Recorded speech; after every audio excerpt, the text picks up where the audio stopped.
huge, look at it. It's like being in a snow globe.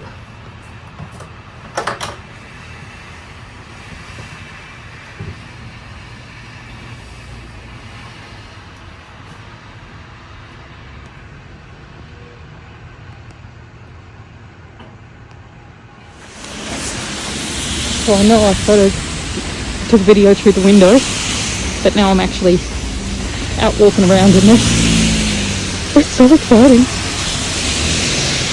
It's snowing pretty heavily. And I'm off to meet my new friend Shizuke. And she's going to play my tour guide for this afternoon. And where we're going to go in this.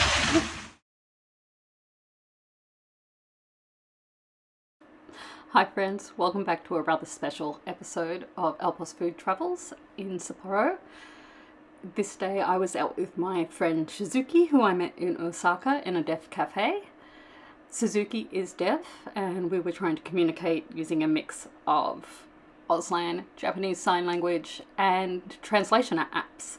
So Shizuke took me first to the Sapporo TV Tower where we could see a view of all of Sapporo, which even though the weather wasn't the best, it still looked quite beautiful watching all that snow come down on the various places. There was maps to sort of point out parts of interest, such as this is Odori Park where they have the regular snow festival every year. Tim and I weren't there at that point, obviously, but we obviously still enjoyed quite a lot of snow. So Shizuke had planned a number of activities, the first one being the TV Tower, which was great fun, as you can tell. The second place we visited was the Clock Tower. This is the oldest clock tower in Japan and used to be the agricultural university. So I found it quite fascinating. Aside from the fact that the building was beautiful, the artifacts inside were so intricate and detailed. It was really fascinating. They didn't always have English translations, but it was still beautiful to look at. This was one of their first microbiologists, which I had to get some information for my dad just to say, look, there's your counterpart. This was a working model of the clock itself. And this is in the upper story, so it's got things like the models of what it would look like. And this is a photo of me with the, I believe it's the founder, and there's Shizuke. And a nice one of the two of us. So Shizuke took me to a number of fascinating places, but one of the best things for me on this day was just experiencing snow, and snow in abundance. Growing up in a beach town in Australia and then in the tropics of Hong Kong, snow was not something I'm familiar with, so to see it so plentiful was amazing. Next, Shizuke took me to Nakajima Park, and if I thought the snow was fantastic before, we had great fun ploughing through the snow drifts here. And you can see in the distance there that building in blue, that was where we were headed.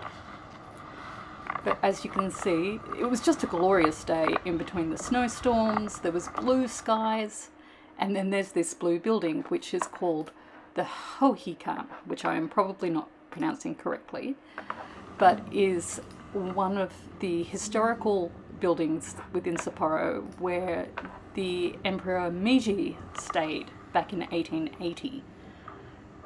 So now it is more of a site of history, although you can have weddings there, and they've had over 10,000 weddings. However, the furnishings, the details were just amazing. Shizuke brought me here because she found out I was interested in history, and it was really lovely to explore this side of Japan that I hadn't even thought about.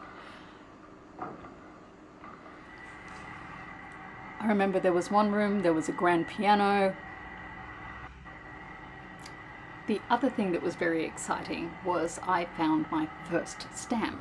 My friend Suze had told me about these, which you can collect to commemorate your visit to places of cultural attraction, such as here. You can also get eki stamps for the train station. You can get Goshen stamps for shrine and temples. I was very excited to get that.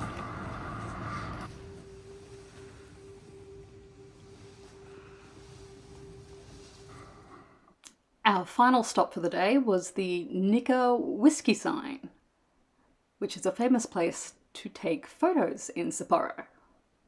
And so we did. What better way to commemorate our day out? Thank you, Shizuke. I wasn't going to film, but this is just too good not to. So I'm at this Yakiniku restaurant. Sorry, I don't have the English name. I've got some marinated beef ribs and some hand-cut lamb, which I'm going to grill. Okay. Let's got the meat going. What have we got here?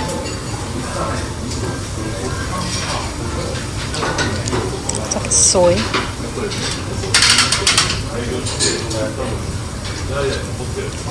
Soy and sesame and some pepper. Got lamb. And I'll show you what it looks like once it's cooked a bit more.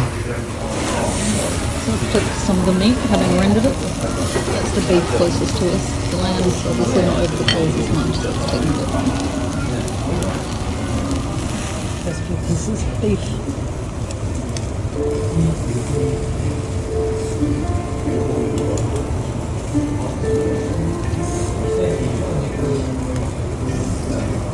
That's really nice.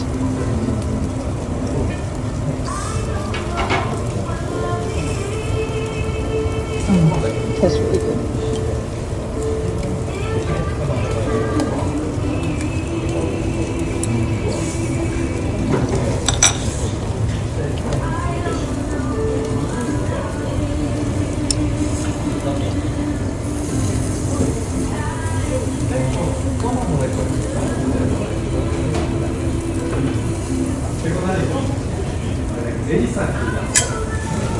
Extra lamb.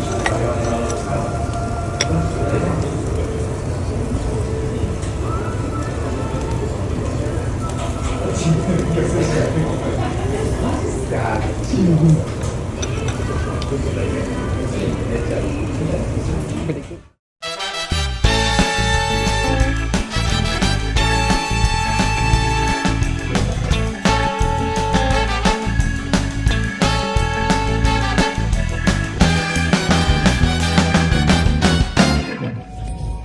So, Timmy didn't want to leave the room today, so I've come out exploring by myself.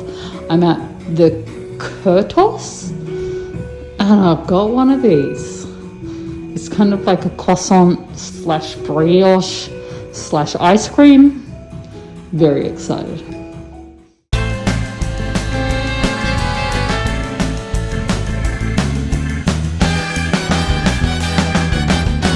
Mooch! What?